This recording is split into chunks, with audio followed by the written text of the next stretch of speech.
Well, dozens in Rockford joined a Labor Day rally that claims President Donald Trump's policies are not good for the country. WIFR reporter Bria Walters talks to those in attendance about the changes they want to see, specifically steps towards protecting Medicare.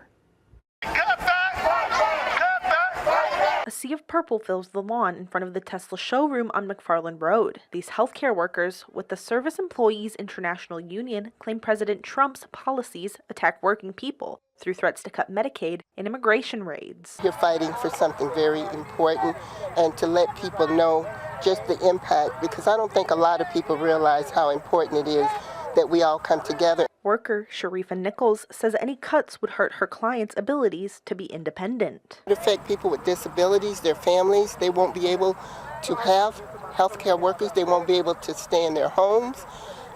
It's going to impact so many people negatively, and we're really shocked. But union member Steve Voles says it's hard to tell what will be cut. Under the wage scale, they are put between providing for their families and getting services that they so desperately need.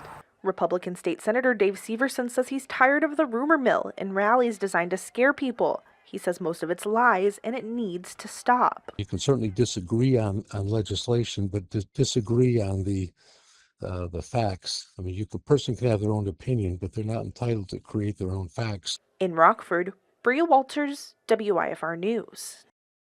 The rally was held outside the Tesla showroom specifically to spread SEIU's message about choosing workers over billionaires. Other rallies were held in Springfield and Chicago.